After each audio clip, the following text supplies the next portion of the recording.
Some of the best Unsolved Mysteries episodes led to arrests, many others didn't.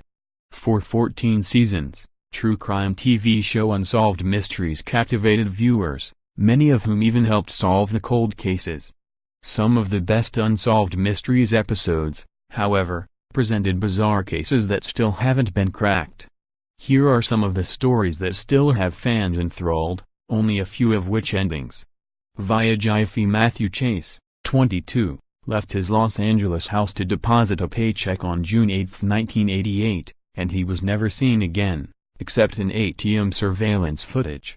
In the grainy photo, a man can be seen hovering over Matt's shoulder. Authorities believe that man abducted Matt, who seemingly tried to signal for help by deliberately entering erroneous withdrawal amounts into the ATM. 3 months later, Matt's body was found in a ravine, his cause of death a gunshot wound. His abductor has never been caught. In 1976, someone started airing all the dirty laundry of the residents of Circleville, through anonymous letters. School bus driver Mary Gillespie bore the brunt of the harassment. The letter writer accused her of having an affair. Her husband started getting letters, too, until he received a call and thought he knew the identity of the blackmailer. He immediately zoomed off, lost control of his car at a nearby intersection, and died in the crash. Years later, the letter writer started putting signs along Mary's bus route. When she tried to take one down, she saw it was rigged to a pistol aimed at her. The gun belonged to Paul Fressauer, her brother-in-law, who was jailed for attempted murder. But the letters continued, even targeting the Unsolved Mysteries production office. On July 23, 1980, Dave Davis drugged his wife to death near Pittsfield, MI, using a horse tranquilizer thought to be undetectable. Then he bashed her head with a rock, framing the death as a horse-riding accident in an alleged effort to cash in on her life insurance policy. By the time authorities realized it wasn't an accident and indicted him, Davis had fled the country. After this Unsolved Mysteries episode aired, a viewer recognized Davis, who was living in American Samoa at the time. He was returned to Michigan and sentenced to life in prison, where he died in 2014.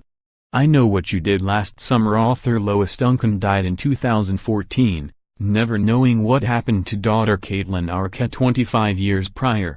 The 18-year-old was shot twice in the head while driving through Albuquerque, NM, on July 16, 1989. Duncan believes Arquette was killed because she was going to expose a street gang running an insurance fraud operation, a gang in which Arquette's boyfriend was involved.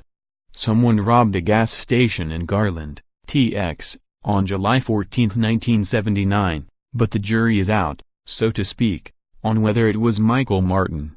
The prosecution had 2 witnesses who said Martin did it. The defense had 5 who backed Martin's claim that he was 70 miles away. Despite the disparity, Martin was found guilty, and he served 20 years behind bars before his release in 1999. On August 24, 1978, Edward Harold Bell approached a group of children in Pasadena, TX, and exposed himself. A 26-year-old named Larry Dickens tried to stop Bell from leaving the scene as Larry's mother called the authorities, but Bell shot Dickens multiple times. Bell was arrested, but he fled after being released on bail. In 1993, he was arrested in Panama, thanks to tips from Unsolved Mysteries viewers, and sentenced to 70 years in prison. He later claimed to have killed 11 girls.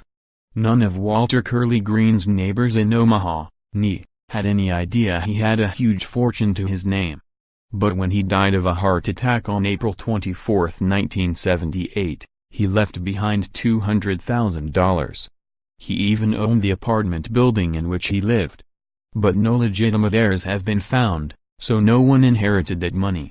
FBI investigates possible lead in case of missing 3-year-old North Carolina girl. Investigation Discovery revisits the petty family murders more than 10 years later. Scott Peterson is living a shockingly comfortable life behind bars. Exclusive.